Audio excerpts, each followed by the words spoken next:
estoy sintiendo diferentes cosas en cuanto del Espíritu de Dios, lo que Dios quiere hablarnos hoy. Vamos a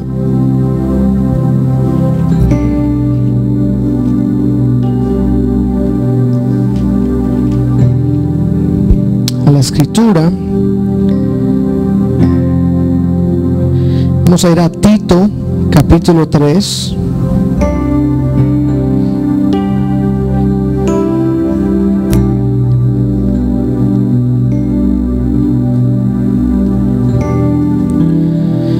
Tito capítulo 3 y versículo 3.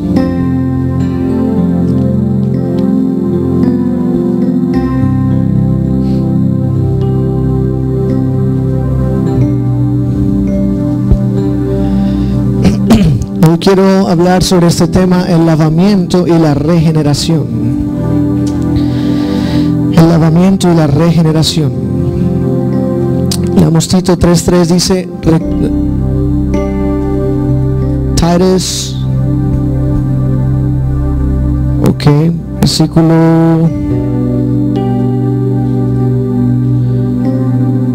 empecemos desde el 1, retrocedamos 2 versículos, just to make sure we get the full context. Dice, recuérdales que se sujeten a los gobernantes y autoridades, que obedezcan, que estén dispuestos a toda buena obra. Esto es Pablo, el apóstol Pablo, enseñando al que le sigue, a Tito, al mismo tiempo que él estaba discipulando a Timoteo. Tito era su otro discípulo pastoral. Entonces está diciéndole cómo enseñarle a la iglesia. Recuérdeles que se sujeten a los gobernantes y autoridades, que obedezcan, que estén dispuestos a toda buena obra. El mensaje no se trata de esto, pero esto es una ordenanza a la iglesia a respetar el gobierno, la autoridad, pagar los taxes, amén, y a ser buenos ciudadanos. El país en que vivamos, así estemos de acuerdo con la política o no, porque el imperio romano bajo el que ellos estaban no era ningún buen gobierno. No era un gobierno piadoso, ni tenían reuniones de oración cristianas, ni nada de eso. El versículo 2 dice, que no hablen mal de nadie, o sea, que a nadie difamen. Eso a nadie significa tanto adentro como afuera de la iglesia. Que no sean pendencieros, o sea, que sean pacíficos. Eso es lo que quiere decir, que sean pacíficos, que sean amables, mostrando toda mansedumbre para con todos los hombres. Porque nosotros también éramos en otro tiempo insensatos, rebeldes, extraviados, esclavos de concupiscencia y deleites diversos, viviendo en malicia y envidia, aborrecibles y aborreciéndonos unos a otros. Ahí es donde estábamos antes. Versículo 4, pero cuando se manifestó la bondad de Dios nuestro Salvador y su amor para con los hombres, nos salvó, no por obras de justicia que nosotros hubiéramos hecho, sino por su misericordia, por el lavamiento de la regeneración y por la renovación en el Espíritu Santo. Se puede decir esta enseñanza de Pablo en este momento, donde él está, en ese momento no está mencionando la fe, porque la fe es de nosotros, nuestra respuesta es lo que Dios nos da, y es la forma como nosotros respondemos al Evangelio, es con fe, a la palabra de Dios con fe. Pero esto está hablando, es lo que Dios hace en el hombre. Él lava nuestros pecados por medio del pacto, y también Él nos renueva por medio del Espíritu Santo. Así que el Espíritu Santo renueva Y obviamente tenemos el lavamiento de la regeneración, que en un momento explicaremos exactamente qué es eso de acuerdo a la palabra de Dios. Es lo que Dios hace en nosotros. Cuando nosotros tenemos fe en Dios, Dios va a lavarnos y va a renovarnos. Amén. Primero nos lava y luego nos renueva. Imagínate que tú fueras como un trapo viejo, porque la escritura dice que nuestra justicia es como trapos sucios. Que nosotros fuéramos el trapo sucio. Dios lo encuentra, ¿qué hace primero? Lo lava y luego lo renueva, lo hace nuevo. Amén. Nos hace nuevos. Eso es lo que el Espíritu de Dios trata de hacer, el lavamiento y la regeneración en cada uno de nosotros. Vamos a orar. Señor Jesús, te pedimos hoy tu palabra, guíanos, danos dirección, poder en tu Espíritu que obra en nosotros, entendimiento, en el nombre de Jesús. Amén. Podemos sentarnos, hermanos y hermanas, unos momentos antes de terminar hoy.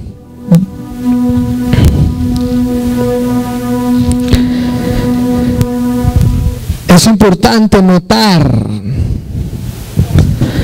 en esta enseñanza de Pablo que la salvación viene a nosotros por la misericordia de Dios. Amén.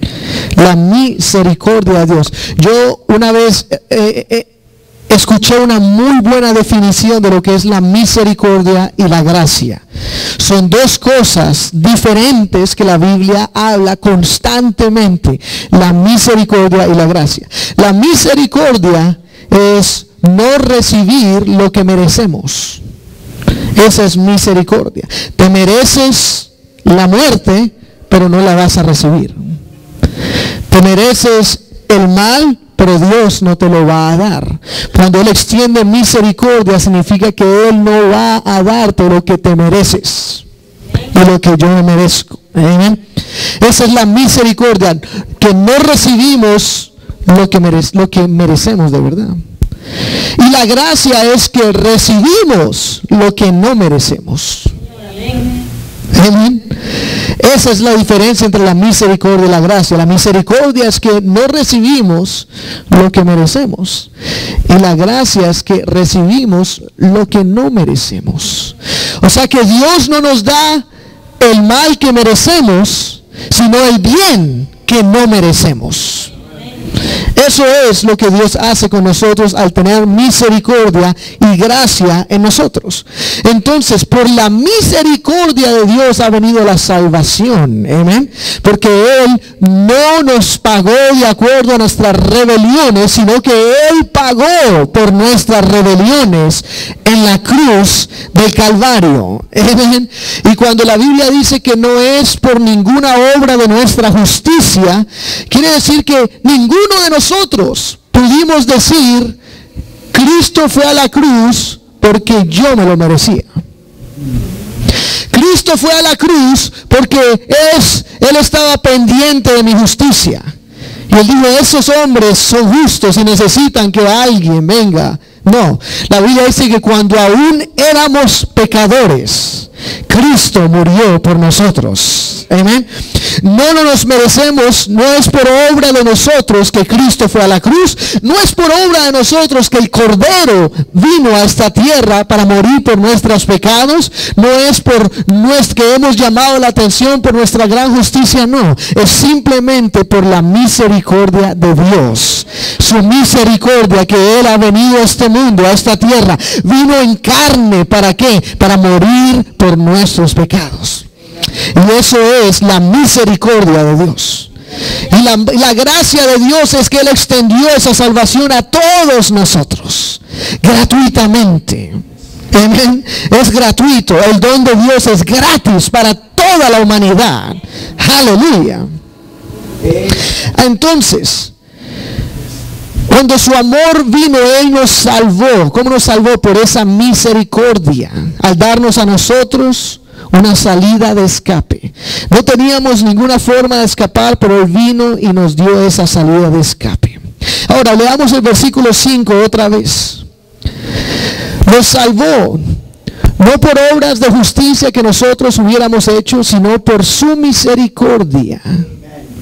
Y dice, por el lavamiento de la regeneración y por la renovación en el Espíritu Santo. Son dos atributos que solamente Dios puede hacer en el hombre. Yo puedo tratar de ser todo lo más santo que yo quiera ser, pero yo nunca voy a poder llegar al lavamiento de la regeneración por mis propias obras. Yo practicaba antes el budismo, y el budismo se trata de yo ser mis propias obras, de yo llegar al punto donde cruzo la línea a llegar a la divinidad.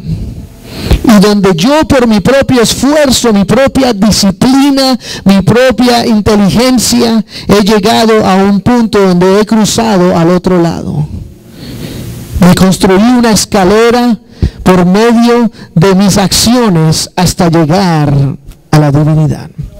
Ahora, en el budismo es un poco diferente, porque la divinidad soy yo, no es Dios. Sin embargo, no hay Dios en sí como una divinidad, sino que cada uno de nosotros somos Dios.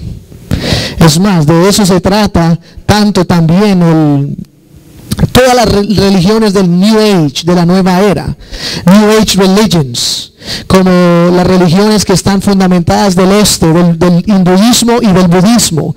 Y de ahí viene lo que conocemos hoy como New Age. Y el propósito completo del New Age religion es que yo soy Dios. Yo soy un ser poderoso. Yo puedo. Está bien hablar positivamente, pero no es hablar positivamente de mi poder. Es hablar positivamente del poder de Dios. Amén.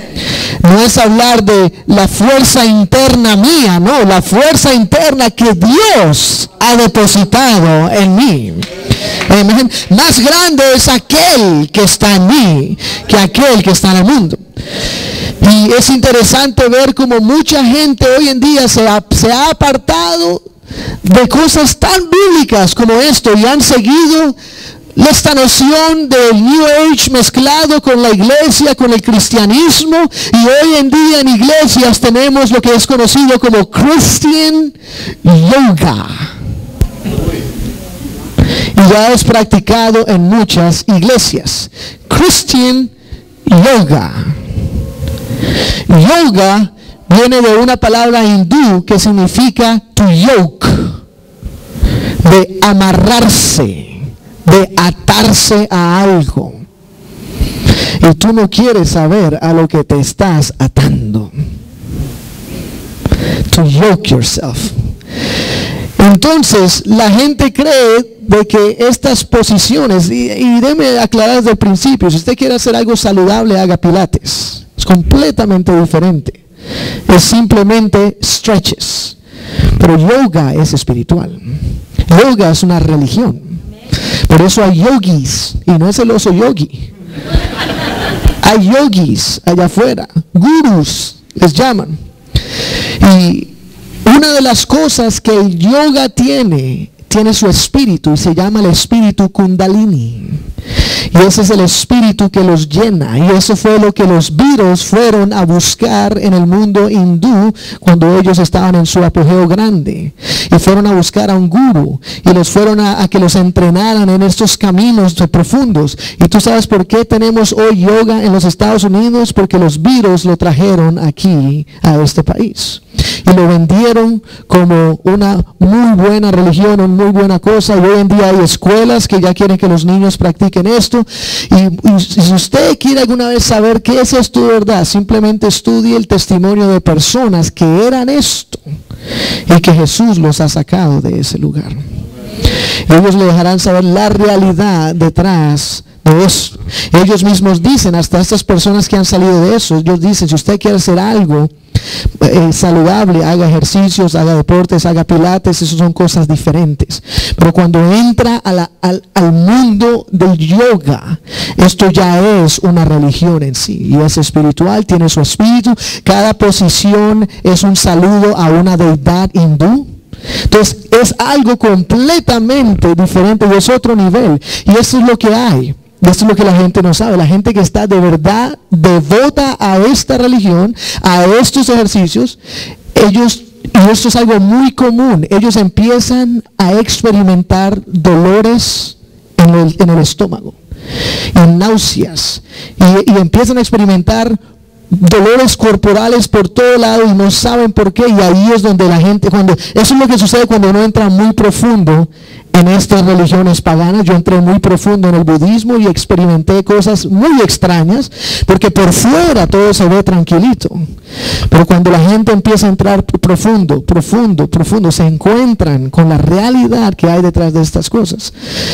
Y esta gente se encontraba ya en un yoke fuerte que estaba afectando sus cuerpos, y nunca llegan a la supuesta relajación completa, porque no existe por medio de eso.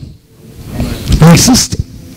Lo único que sí sabemos es de que en Dios tenemos el gozo del Espíritu. Dios nos ha prometido el gozo. Amén. El gozo de Dios viene en su espíritu, viene haciendo su justicia, viene haciendo lo correcto delante del Señor. Amén. Donde Él nos satura con su gozo, con su paz. Por eso Jesús se llama el príncipe de paz. Estaba escuchando el testimonio de una mujer que estaba ya muy metida en el yoga, y decía que ella te prometen paz, te prometen tranquilidad, te prometen esto, pero empiezas a llegar a náuseas, dolores, trastornos. Ella decía, ella tenía trastornos y ni sabía de dónde estaban viniendo estas cosas, y decía, ¿dónde está la paz que me están prometiendo? ¿Dónde está la tranquilidad que se promete?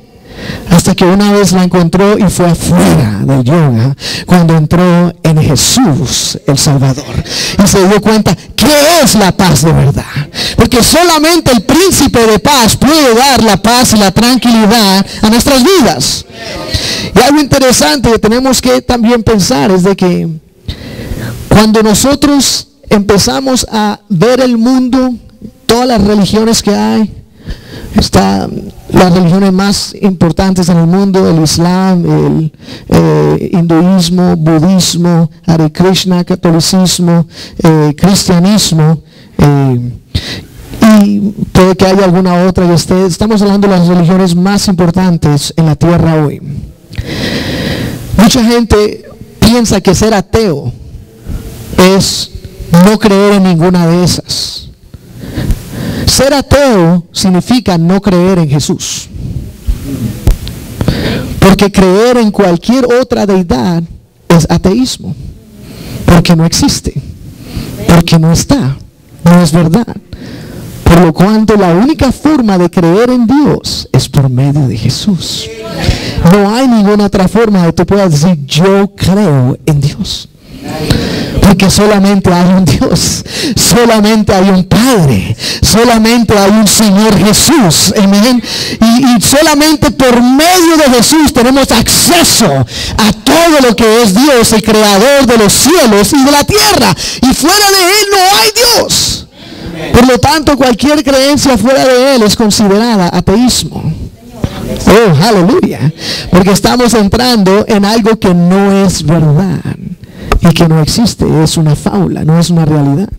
Y hay muchas personas también. ¿Por qué estoy hablando de todo esto? Porque necesitamos en verdad fundamentarnos de que la salvación es solamente en Jesús y que solamente hay un Dios. Amén. La salvación es solamente en Jesús, y la única forma de conocer a Dios es por medio de Jesús. No hay otra forma. Hay personas que creen que el Islam alaba al mismo Dios de los judíos, que alabar a Alá es igual que alabar a Jehová, solamente que el Islam le llama Alá y a Jehová, pues a Dios le llaman Jehová los judíos, Yahweh, Adonai, Elohim. Entonces diferentes palabras que le llaman a él, porque obviamente no lo llaman Jesús, porque they're not believing in that yet. Todavía llegará el momento cuando lo vendrán, dice la palabra, y llorarán con él como unos que lloran por su hermano, dice la palabra, y van a de verdad a poder proclamar que Jesús es el Señor. Y eso es en los últimos días de la tribulación. Pero la diferencia, y esto es muy breve, muy claro, la diferencia, y es muy fácil llegar a la conclusión de que Alá no tiene nada que ver con Jehová, ni Yahweh, ni Elohim, ni Adonai, ni Hashem, no tiene nada que ver. ¿Sabes por qué? Porque en el Corán Alá tiene muchos nombres, tal como en la Biblia. Dios tiene muchos nombres por los cuales Él demuestra sus atributos. Pero uno de los nombres de Alá es el destructor, el más orgulloso y el artífice de la mentira. Es más, el Corán enseña que Dios le enseña, o sea, Alá le enseña a sus seguidores a cómo ser cunning. Cunning, ¿cómo se dirá cunning en español? ¿Cómo se dice? ¿Alguien tiene una idea? Cunning. ¿Ah? Astuto, pero en el mal sentido, como mischievous. Bueno, eso en inglés también.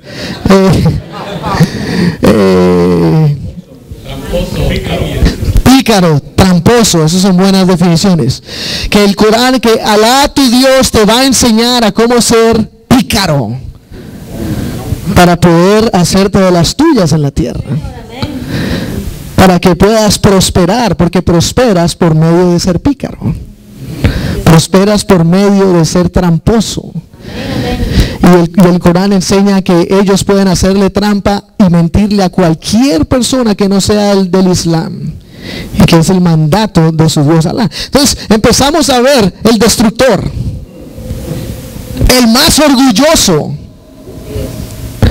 y el artífice de la mentira. Entonces sabemos de que no es Jehová, no es Yahweh, no es Hashem, no es Elohim. Amén. Porque solamente hay un Dios. Y la única forma de reconocer a ese Dios es por medio de Jesús. Jesús dijo: yo soy el camino, la verdad y la vida. Nadie viene al Padre si no es por medio de mí. Amén.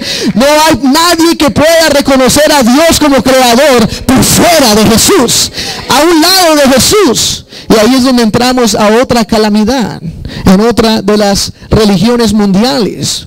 Yo no soy una persona que juzgo al creyente. Yo puedo hablar con cualquier creyente, amar a todos los creyentes de cualquier forma de pensar y creencia. Pero yo sí puedo juzgar la teología de cada creencia.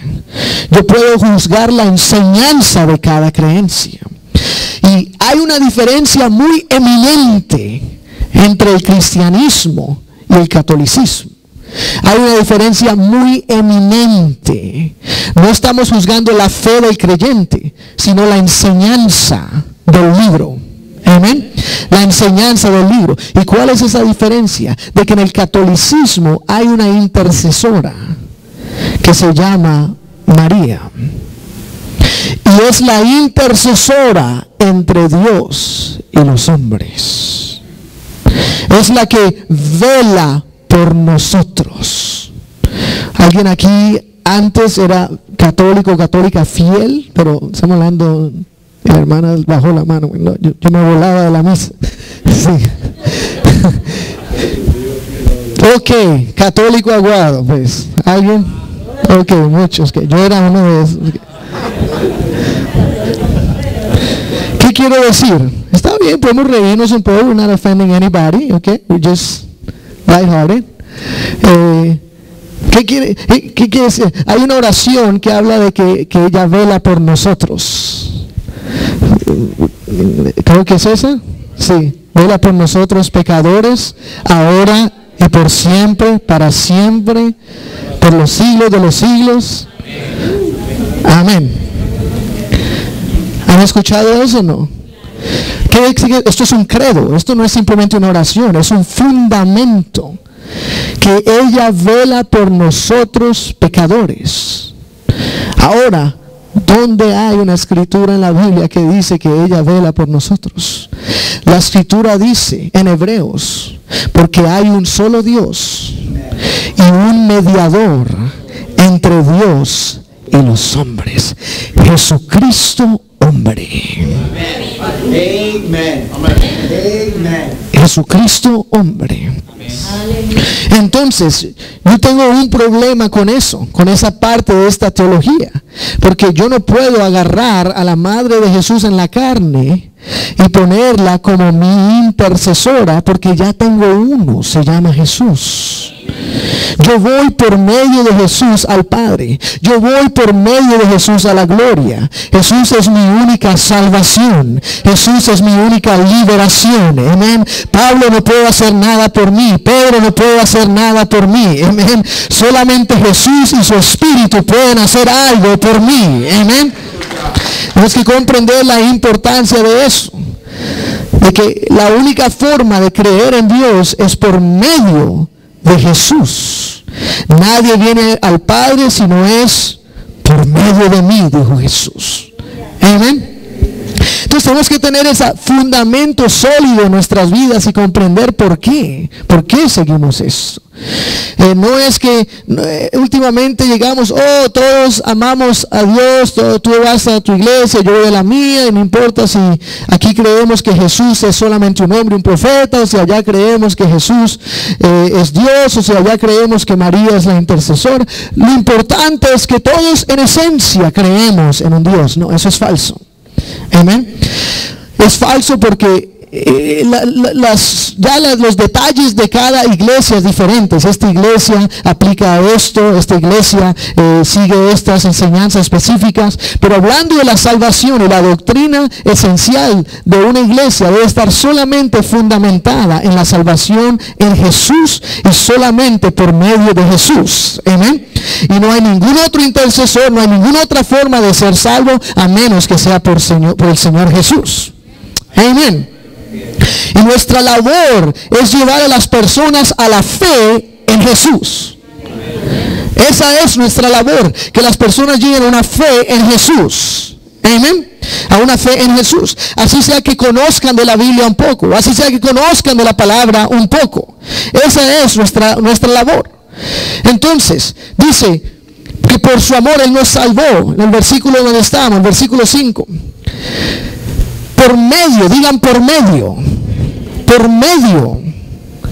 No por obras de justicia que nosotros hubiéramos hecho, sino por su misericordia, por el lavamiento, o por medio del lavamiento de la regeneración y por la renovación en el Espíritu Santo. Esto es lo que Dios hace en nosotros. Yo no puedo hacer eso en nadie. Yo nada más puedo predicarte la verdad, la palabra, y Dios es el que viene y hace el lavamiento de la regeneración y la renovación en el Espíritu. Esto es lo que Jesús dijo en Juan capítulo 3 versículo 5, donde Él dijo: tienes que nacer de agua y de Espíritu. ¿Para qué? Para entrar el reino de los cielos. Hablando de lo que es el lavamiento de la regeneración y también lo que es la renovación del Espíritu, que el Espíritu viene a hacer en nosotros. Amén. Aleluya. Jesús lo usó los términos como nacer de agua y nacer del Espíritu, donde está usando las mismas dos aplicaciones, pero esto es lo que Él hace. Amén. Esto es lo que Él obra en nosotros. No lo hacemos nosotros, no hay forma de yo hacer. Si yo entro a un bautisterio sin tener fe en Jesús, me estoy mojando nada más. Amén. Amén. Si yo entro a un río a bautizarme, a un lago a bautizarme, sin tener fe en Jesús, solamente me mojé. Amén.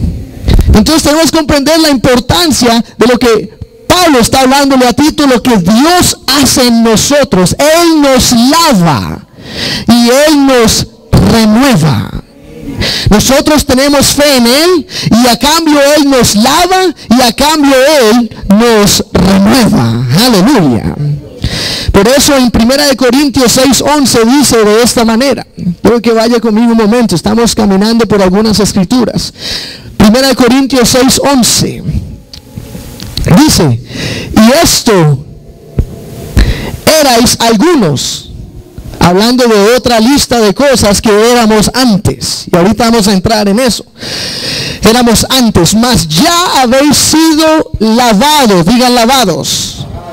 Ya habéis sido santificados, digan santificados. Y ya habéis sido justificados en el nombre del Señor Jesús y por el Espíritu de nuestro Dios. Esta palabra, lavados, ya habéis sido lavados, o ya en otra traducción dice, pero os lavasteis. Lavados, apollouo, es un verbo hebreo. Apollouo significa limpiarse en la inmersión. Es un verbo usado en referencia a la limpieza del pecado en la inmersión cristiana. Esto es de la concordancia griega de esta palabra. Es una palabra que explica específicamente, cuando está usando esta palabra apollouo, está hablando de la limpieza en la inmersión cristiana que sucedía. Porque lo importante de esta inmersión cristiana es de que está sucediendo por fe y en confesión a Jesús. Cuando yo entro en un río, aquí en un bautisterio, en un lago, en el mar, a ser inmerso en el nombre de Jesús, de ser inmerso en Cristo Jesús, yo estoy profesando mi fe al Señor, y esa palabra de profesión y esa fe es lo que hace que el Espíritu de Dios lave mi vida. El Espíritu de Dios es el que viene a lavarnos. Es una obra espiritual que sucede en nosotros. Por eso esta palabra apollouo es usada solamente en otra escritura, la cual está en Hechos capítulo 22 versículo 16. Y es usada en conjunto con esto. Hechos 22 versículo 16. Miren lo que dice la escritura. Dice: ahora pues, ¿por qué te detienes? Levántate y bautízate y lava tus pecados invocando su nombre. Amén. Levántate y bautízate y lava tus pecados. ¿Cómo? Invocando su nombre. Porque el poder del lavamiento está en el nombre de nuestro Dios. Amén. Está en el nombre, ahí es donde está la obra redentora. Hechos capítulo 4 verso 12 dice que y en ningún otro hay salvación, porque no hay ningún otro nombre bajo los cielos dado a los hombres en que podamos ser salvos. Aleluya. Entonces tenemos que comprender este lenguaje de Pablo, lavamiento de la regeneración. Está refiriéndose a lo mismo que Pablo vivió él mismo, porque él mismo, esta es su conversión. Esta es la escritura donde Pablo está relatando su conversión, donde Ananías le responde esto a Pablo: ahora pues, ¿por qué te detienes? Levántate y bautízate y lava tus pecados invocando su nombre. Ahora la pregunta esencial es esta. Esta es la pregunta esencial. Si el bautismo no era algo de importancia, o esta inmersión cristiana, como lo llamaban los antiguos, si esta inmersión cristiana no fuera importante, no tuviera poder, no fuera de esencia, ¿por qué los apóstoles empujaron tanto esta idea? ¿Amén? ¿Por qué ellos persiguieron tanto esta idea? ¿Por qué evangelizaron tanto este concepto, esta obra y esta práctica? ¿Por qué? Porque no es, y aquí está. Miren, te voy a responder las palabras de Jesús. Cuando Jesús estaba caminando en la tierra junto con Juan el Bautista, vinieron a tentar a Jesús los fariseos, como lo hacían con toda clase de cosas. Y le hicieron una pregunta a él. Y Jesús, en su forma de ser Dios en carne y saber todo, es imposible corchar a Jesús. A mí es imposible. No hay forma. Todavía es imposible corchar a Jesús. Y le hicieron una pregunta, no recuerdo la pregunta específica, pero Jesús les dijo, les voy a responder con otra pregunta. Esa es una técnica que Dios usa durante todo el Nuevo Testamento. Cuando le hacía una pregunta, por ejemplo, cuando le dieron la moneda y le preguntaron sobre el dinero, ¿es lícito dar tributo a César? Y él dijo, dame la moneda. ¿De quién es la inscripción? ¿Sabes por qué Jesús hace las preguntas? Nosotros podríamos pensar de que el responderle a alguien con una pregunta es evadir la pregunta. Pensaríamos eso. O sea, si yo le hago una pregunta a Jesús y él me responde con una pregunta, es que no, yo no voy a responder hasta que tú respondas. Y luego yo respondo. Esa es la forma como nosotros lo pensaríamos, que él está evadiendo la pregunta. Pero no, él está haciendo una pregunta que te va a ayudar a entender tu pregunta.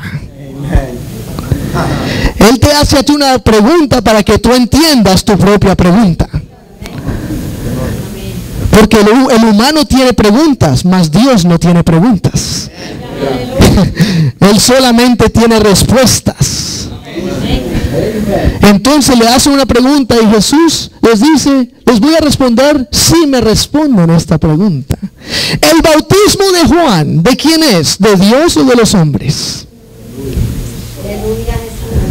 Imagínate esa pregunta. A los fariseos en medio del desierto, todos los judíos están ahí. Juan el Bautista, él les dice, yo les hago a ustedes una pregunta. El bautismo de Juan, ¿de quién es? ¿Del cielo o de los hombres? Y la Biblia dice que entre ellos empezaron a cuestionarse, a preguntar, si decimos que es de Dios, vamos a validar obviamente a este hombre como un profeta. Pero si decimos que es de los hombres, nos van a apedrear aquí. Porque por temor a los judíos no quisieron decir lo que ellos pensaban de verdad. Y aquí es donde está la respuesta. Esta obra de Dios, el bautismo, nada más puede ser o de Dios o de los hombres. Sin embargo, Jesús en esta pregunta, él ya respondió a esa pregunta. Él dijo que es de Dios. ¿Sabes por qué? Porque él mismo entró en el río Jordán para él comenzar lo que es de Dios. Oh, aleluya. Por eso le dijo a Juan el Bautista, le dijo, es necesario que hagamos esto para cumplir toda justicia. Amén. Es necesario que hagamos esto. ¿Para qué? Para cumplir toda justicia. Aleluya. Y bajo la gracia de Dios, bajo el espíritu de gracia de Dios en el Nuevo Testamento, los discípulos viajaron por todas las regiones y a todo lugar que fueron, ministraron la fe de esta manera. Donde cuando una persona tenía fe, lo que seguía era su inmersión en Cristo Jesús. Por consiguiente venía su inmersión en Cristo Jesús. Amén. ¿Por qué? Porque eso es prácticamente como lo dice la Escritura en Hechos 2:38. Dice, arrepentidos y bautizados cada uno de vosotros en el nombre de Jesucristo digan para. Hay un porqué. No es simplemente quiero mojarme, no, hay un porqué. Algo está sucediendo espiritualmente en mi vida. Algo el Señor está obrando espiritualmente en nuestras vidas. Amén. Aleluya. Sí, tenemos que darnos cuenta de la importancia de cómo ellos administraron la fe, cómo ellos hicieron las cosas. Y por eso es tan importante que la inmersión cristiana sea administrada a personas conscientes en su mente, que están tomando esa decisión personalmente. No está siendo impuesto. No está siendo yo entré en el bautizo por mi mamá o por mi papá o por el colegio, porque me dijo esta persona o porque quería casarme con alguien. Amén. El propósito del bautismo es reflejar mi fe en Cristo y entrar en el pacto que Cristo comenzó en el río Jordán. Aleluya. Es entrar en un pacto con Él por fe. Amén. Y tenemos que comprender, como lo dijo Pedro, el bautismo no quita la carne. Entrar en Cristo Jesús no quita la carne, no elimina nuestra carnalidad, no elimina la propensidad al pecado, no. Lo que hace es que es el comienzo de una nueva conciencia hacia Dios, dice Pedro en 1 Pedro 3. Es el comienzo de un nuevo camino. Es donde yo digo, voy a comenzar algo nuevo en Cristo Jesús y voy a entrar en pacto con Cristo Jesús. Aleluya. Por eso también, mira lo que dice Gálatas 3:27. Gálatas 3:27. Gálatas capítulo 3, verso 27 dice: porque todos los que habéis sido bautizados en Cristo, de Cristo estáis revestidos. Hay cosas que suceden y esto es un revestimiento espiritual. Amén. Tienes que comprender el lenguaje de Pablo. Pablo no está diciendo que ya eres un cristiano perfecto. Él no está diciendo que ya tienes todos los frutos del Espíritu. Claro que no. Él está diciendo, has comenzado el revestimiento.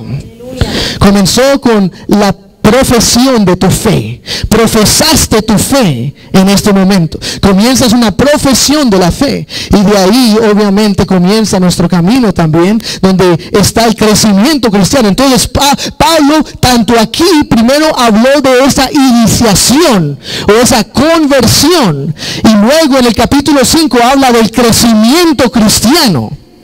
Amén. El crecimiento cristiano que es siguiendo los frutos del Espíritu, donde empezamos a crecer ahora en los frutos de Dios, empezamos a desarrollar los frutos del Espíritu, los cuales toman toda nuestra vida desarrollar estos frutos. Esto no es algo que sucede en un momento, es cada año el Señor está obrando en nosotros para hacer diferentes frutos que vayan creciendo, que vayan naciendo. Y como he dicho antes, esos frutos provienen solamente de parte de Dios. Amén. Solamente de parte de Dios. Aleluya. Así que el Señor viene para lavarnos. ¿Qué es lo que Él lava en este momento de conversión? ¿Qué es lo que Él está haciendo en este momento de conversión? Vamos a Hechos capítulo 8, para que leamos una escritura en Hechos capítulo 8. Hechos capítulo 8, y vamos a leer en el versículo 5, Hechos 8:5. Dice: y Felipe, el evangelista, bajando a una ciudad de Samaria, les predicaba a Cristo. Bajó a Samaria. Primero el evangelio comienza en Jerusalén. Felipe va y baja a Samaria a predicarles a Cristo. Versículo 6 dice: y la gente unánime escuchaba atentamente las cosas que decía Felipe, oyendo y viendo las señales que hacía. Habían sanidades, milagros, y estaban escuchando la palabra del Señor. Versículo 7 dice: porque de muchos que tenían espíritus inmundos salían estos dando grandes voces, y muchos paralíticos y cojos eran sanados. Amén. Luego el versículo 9 dice, 8, perdón. Así que había gran gozo en aquella ciudad. Estaban en gozo. Y luego en el versículo 12, miren lo que dice. Versículo 12. Pero cuando creyeron a Felipe, que anunciaba el evangelio del reino de Dios y el nombre de Jesucristo. O sea, Felipe les fue a predicar a Cristo y creyeron, ¿verdad? ¿Sí o no? Fue a predicarles el evangelio y creyeron en Cristo Jesús. ¿Y qué hicieron al creer? Dice, se bautizaban hombres y mujeres. Entraban en agua hombres y mujeres. Amén. ¿Por qué? Porque habían creído. Amén. Habían creído. Y mira esta escritura, esta es poderosa. Versículo 13. Quiero aclarar un punto importante. Y también creyó Simón, el mago. Simón, el brujo, podríamos decir. Él también creyó. ¿Sabes por qué? Porque en el reino de Dios van a haber toda clase de personas que van a entrar, hasta a veces van a entrar con motivos torcidos. Y él mismo se bautizó, él creyó y se bautizó. Pero luego de creer y bautizarse, empezó a ver a Felipe y se le levantó algo en la carne. Algo del hombre viejo se restauró, se avivó.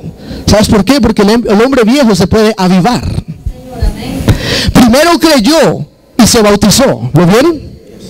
Pero luego se avivó el animal.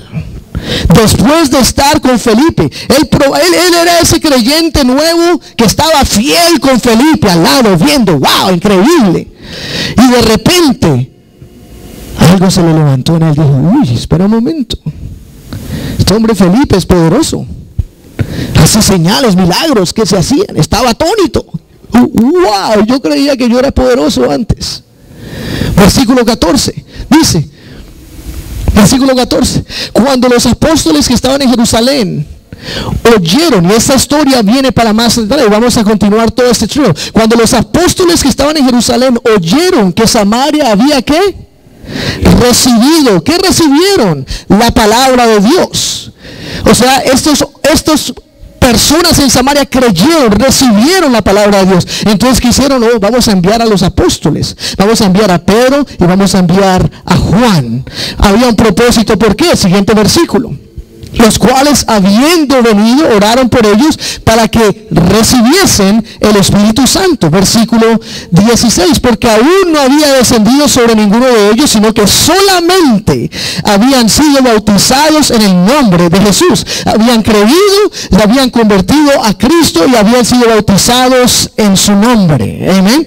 Entonces luego enviaron a los apóstoles para que oraran por ellos, para que el Espíritu Santo viniera sobre ellos y lo recibiesen. Versículo 17. Entonces les imponían las manos y recibían el Espíritu Santo.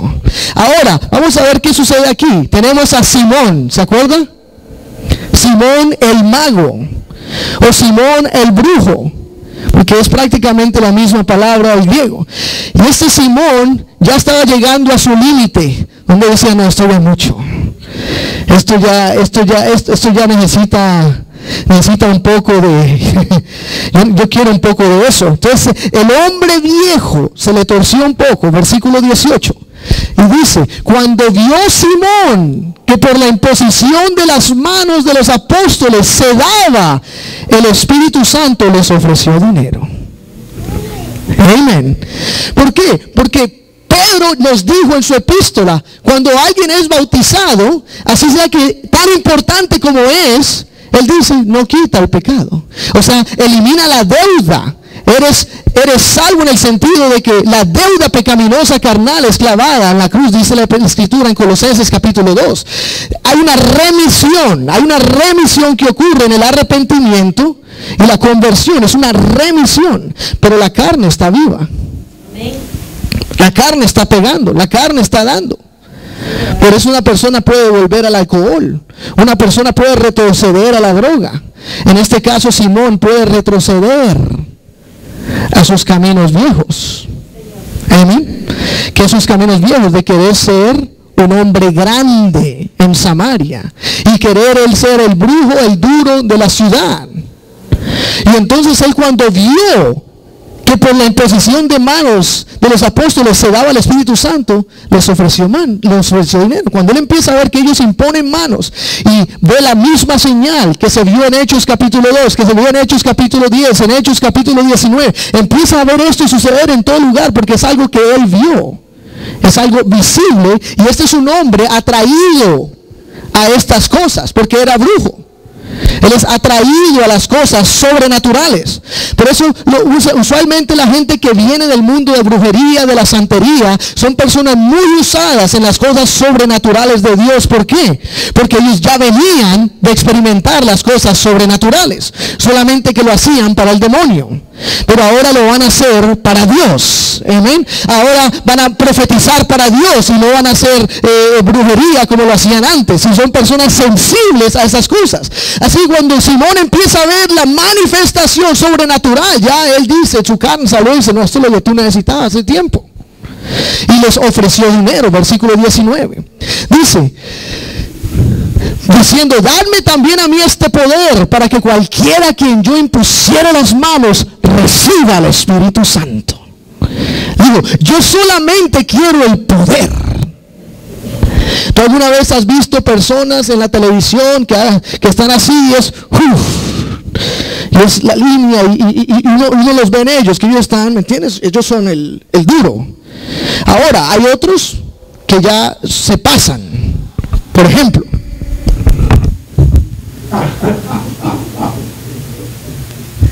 agarran el saco de la línea y empiezan a ¡pa! ¡pa! ¡pa! ¡pa! Y entonces empiezan a caer uno para acá, otro para allá. Otros los golpean. Es verdad. Es a holy fist. Los golpean, los tiran de un lado para el otro, para el otro, para el otro. ¿Y qué es lo que sucede? Yo una vez vi un video en YouTube y estaba... I gotta put it back on. I'm not done with my teaching. Los agarran, un video en YouTube y estaba un muchacho, hizo un video en donde estaba demostrando lo que sucede en muchas iglesias, que todo lo que quieren es esto, tal como Simón el Mago, están sedientos de un poder sin comprometimiento a Cristo Jesús. Quieren poder, pero no quieren relación con Dios. Tienen sed de algo, pero no tienen sed de convicción, de dejar el mundo a un lado, de dejar sus caminos a un lado. No tienen sed de eso, solamente quieren como Simón el Mago. Yo quiero que cuando yo haga esto suceda. Yo quiero que cuando yo sople se caiga toda la congregación. Es verdad, yo quiero que cuando yo pase mi chaqueta así, todos queden en el suelo saltando como pescados. Yo quiero, eso es lo que yo quiero. Como el avivamiento aquí en Dayland, en Florida, con una persona, Todd, yo no sé qué, Bentley, que cuando entraba, todo el propósito del avivamiento era que toda la gente temblara. Y entonces él predicaba, Señor, que tiemblen todos, y todos temblando. Y al final de cuentas no sucedió nada. Él estaba en adulterio con la música de la iglesia, dejó a su esposa, mejor dicho, lo único que sucedió al final del avivamiento fue eso. ¿Por qué? Porque tenía sed de poder, no de caminar en lo correcto. Amén. Tenía sed de poder y no de caminar una convicción con Jesús. Y en este video empiezan a mostrar cómo estos predicadores están como en un combate de Street Fighter. Y empieza a golpearlo a uno. Y hay una línea. Y le hacen Hadouken a todos. Hadouken, Hadouken, Hadouken, Hadouken. Y todos quedan en el piso. Y luego al final dice, you win. Porque en realidad ese es el propósito. Al final, él quedó parado, todos en el suelo. Y él está así bien. Aleluya. Yo soy el más poderoso. Esa era la actitud de Simón. Él quería eso. Y lo iba a usar con ese propósito. Y entonces, ¿cuál es la respuesta de Pedro? Versículo 20. Entonces Pedro le dijo, tu dinero perezca contigo, porque has pensado que el don de Dios se obtiene con dinero. Versículo 21. No tienes tu parte ni suerte en este asunto, porque tu corazón no es recto delante de Dios. Versículo 22. Arrepiéntete pues de esta tu maldad y ruega a Dios si quizás te sea perdonado el pensamiento de tu corazón. Amén. Y como Simón, van a haber siempre muchas personas en la iglesia después de su conversión que van a tener tendencias al mal, que van a tener cosas con las que les va a tocar lidiar. Y aquí Pedro le está ofreciendo a él el arrepentimiento. Amén. Le está ofreciendo de que él puede, no le está ofreciendo el bautismo, porque cuando se hace de la forma correcta es solamente una vez en tu vida. Pero cuando le está ofreciendo es que cambie su corazón, cambie su forma de pensar en este momento. Amén. Porque su corazón no estaba correcto delante de Dios. Aleluya. Así que es importante conocer y comprender el poder de esta conversión a la cual Dios nos está llamando. En el momento que nosotros convertimos, la escritura dice esto: si algún hombre está en Cristo, nueva criatura es. Aleluya. Las cosas viejas pasaron, he aquí todas son hechas nuevas. Ahora yo te hago una pregunta. ¿Eso significa que las cosas viejas pasaron de verdad? No.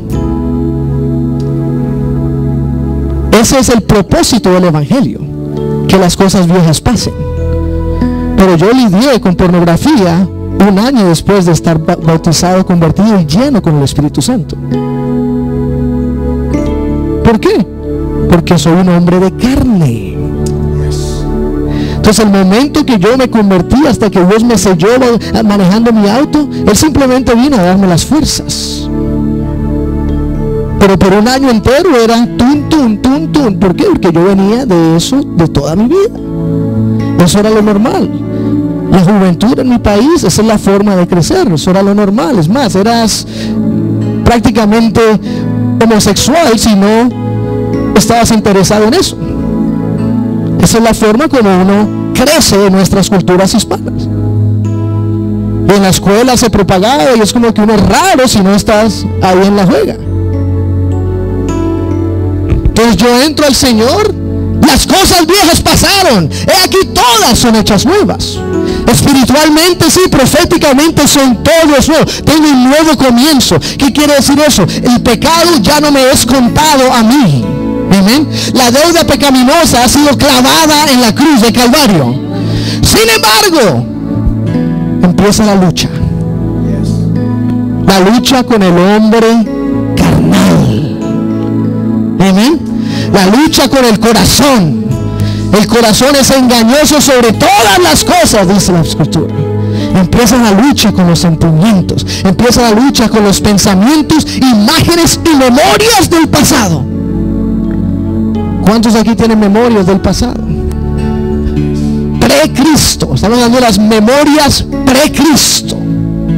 Esas son memorias vivas que en el momento más inesperado salen de repente. Y viene el pensamiento de lo que hacías antes, lo que experimentaste antes, lo que viviste antes. Amén. ¿Y qué sucede? ¿Qué se hace con eso? Es donde el Espíritu viene. ¿Para qué? Para la renovación. ¿Y cuándo sucede esta renovación, pastor? Todos los días. Todos los días necesito la renovación del Espíritu. Amén. Es cada día se está arrancando un poquito más cosas de mi espíritu y mi mente. La renovación es algo que el Señor tiene que hacer toda nuestra vida.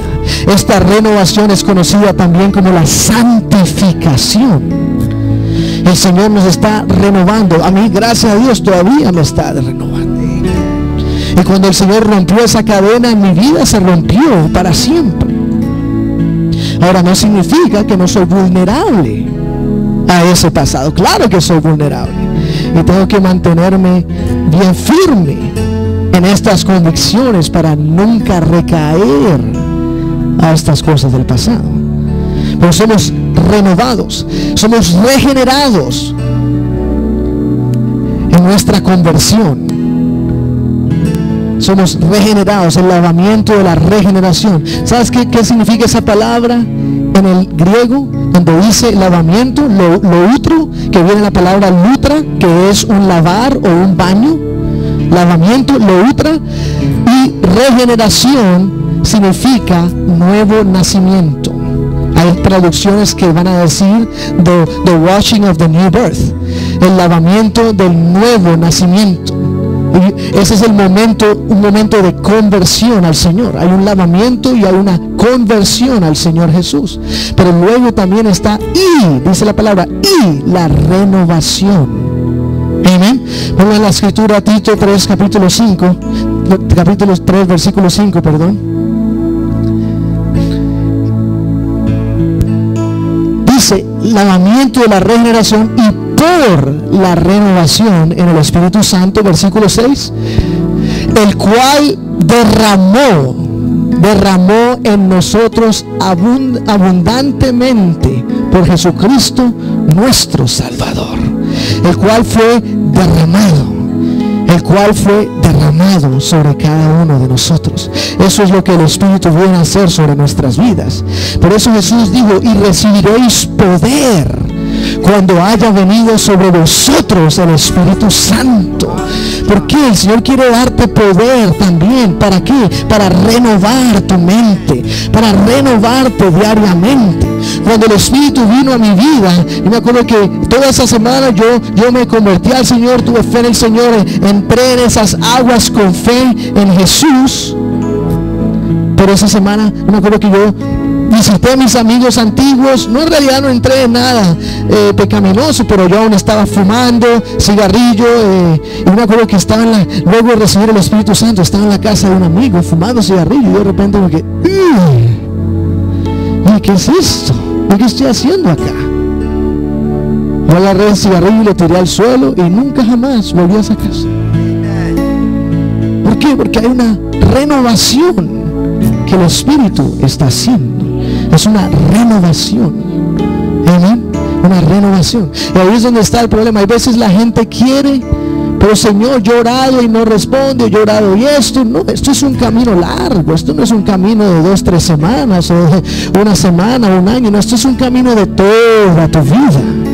Toda tu vida va a haber una regeneración. Amén. La regeneración va a continuar la renovación va a continuar toda nuestra vida. La regeneración significa que somos restaurados a una posición de justos, porque ya los pecados no son contados en contra de nosotros.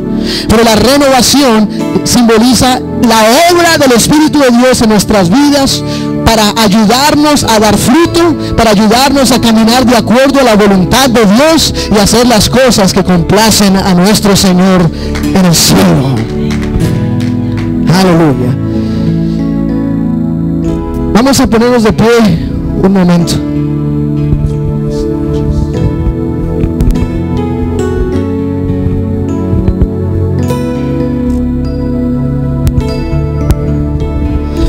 El Espíritu es derramado, digan derramado. Esa es la escritura que leímos, derramado. En Tito 3:6 dice que ha sido derramado. Este derramamiento, se puede decir, es increíble la palabra que usa Pablo, que le está hablando de algo que es derramado, algo que ha sido echado sobre nosotros, derramado sobre nuestras vidas. El Espíritu comenzó a ser derramado en el día de Pentecostés. Joel capítulo 2 versículo 28 nos habla sobre eso, donde el Espíritu empieza a ser derramado. Cuando Pablo ve a los discípulos, unos discípulos que eran discípulos de Juan el Bautista, él prácticamente les pregunta a ellos: ¿ya han sido llenos del Espíritu Santo cuando creyeron? Y ellos dijeron: ni siquiera sabemos que había Espíritu Santo. No sabían que ya había sido derramado. Amén. Pero Pablo los educó en ese momento de que el Espíritu ya ha sido derramado, y él dijo que hoy va a ser derramado sobre vosotros. Él impuso las manos sobre ellos y fue derramado el Espíritu Santo sin medida. Aleluya. Pero déjeme decirle algo importante del Espíritu. El Espíritu viene a nuestras vidas para restaurarnos, para darnos la fuerza para batallar cosas que trastornan también nuestras mentes, cosas que trastornan nuestra mentalidad, nuestro espíritu, temores, cosas que aún no han sido sanadas del pasado. El Espíritu viene a renovarnos, y tenemos que permitir que esta renovación ocurra en nuestras vidas. Hay veces la renovación es dolorosa. Amén. Hay veces la renovación es dolorosa, pero es necesario que el Espíritu nos renueve. Él le dijo a los apóstoles en Hechos capítulo 1 versículo 8: pero recibiréis poder cuando haya venido sobre vosotros el Espíritu Santo. Pero recibiréis poder. Necesitamos poder. Yo no sé tú, pero cuando yo vine al Señor, yo necesitaba poder. Yo no podía tener simplemente una migajita de Dios. Yo necesitaba poder, porque las cadenas eran grandes, los enemigos eran fuertes y yo era débil. Y eso es lo que el Señor viene a darnos. Recibiréis poder cuando venga sobre vosotros el Espíritu Santo. Y cuando venga sobre vosotros me seréis testigos. Me seréis testigos en toda Jerusalén, en Judea, Samaria, hasta lo último de la tierra. A los gentiles, a los de Cilicia, a los de Tesalónica, a los de Panfilia, a los de toda la tierra me van a ser testigos, porque voy a poner poder sobre vosotros. ¿Sabes qué necesita este mundo hoy en día? Necesita una iglesia llena de poder. Eso es lo que el mundo necesita. El mundo necesita un lugar donde puedan venir a ser transformados, donde puedan venir a ser empoderados. Esta mañana en el servicio americano tuvimos una persona que vino a visitar, y una de las cosas que ella dijo, estoy cansada de iglesias muertas. Yo necesito de Dios. Necesito algo tangible, algo verdadero. No más teología, no más simplemente palabra. Necesito a Dios. Y vino esta mujer acá y salió contenta, sabiendo que ha encontrado el lugar que estaba buscando. No solo eso, sino que me pidió que quiere traer a su madre comenzando el próximo domingo. Dijo, le va a fascinar estar aquí. ¿Por qué? Porque ella creció acostumbrada a estar en el poder de Dios. El mundo necesita una iglesia llena del Espíritu. Necesita creyentes con convicción, creyentes llenos del Espíritu, creyentes que tengan una convicción de Dios, que no estén tratando de balancear solamente el mundo y Dios, no, que sean discípulos. La Biblia nos llama a ser discípulos, amén. No solamente creyentes, sino discípulos. Que hagamos un cambio allá afuera, que cambiemos algo, que cambiemos la dirección de la vida de alguien afuera de estas puertas. Eso es lo que el Señor Jesús está buscando. Discípulos que Él pueda empoderar, que Él pueda levantar para que vayan y traigan el evangelio a otras personas, para que conviertan a otras personas, para que hagan lo que Felipe hizo, lo que Pedro hizo en la casa de Cornelio, lo que Pablo hizo el carcelero, lo que hizo los discípulos de Juan, que puedan ir con la palabra y con el Espíritu a predicar la verdad por toda la ciudad. Amén. Aleluya. Si podemos acercarnos a este lugar, a este altar, nada más deseo que terminemos con esta convicción, con este pensamiento. Necesitamos discípulos y necesitamos hacer discípulos.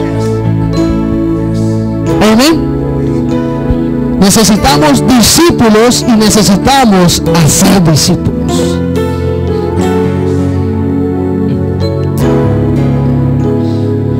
Una de las cosas que el espíritu del enemigo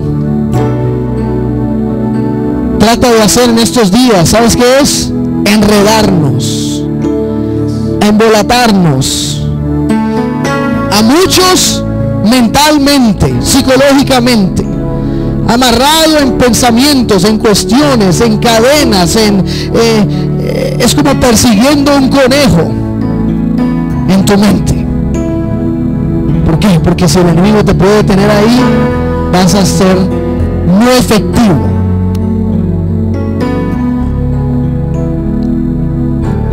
Déjame darte un buen consejo. El conejo va a continuar ahí. Él no se va a ir. Lo que hay que hacer es ignorarlo y empezar a darle importancia a lo que es importante.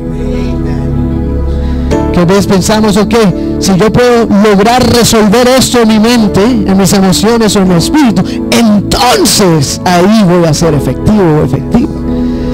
Nunca vas a llegar a resolverlo. Nunca lo lograrás. Porque ese es el problema. Yo no lo puedo resolver.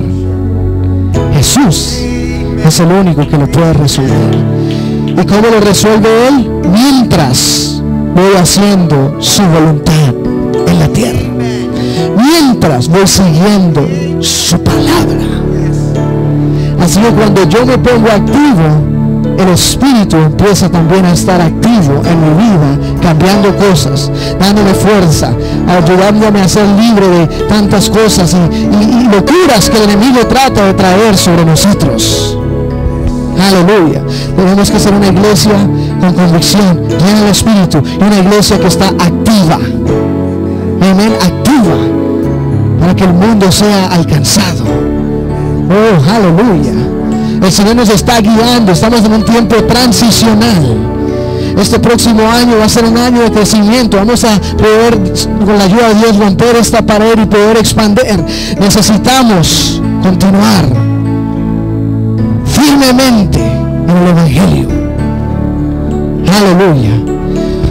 Vamos a orar. Señor Jesús, te damos gracias por tu presencia hoy.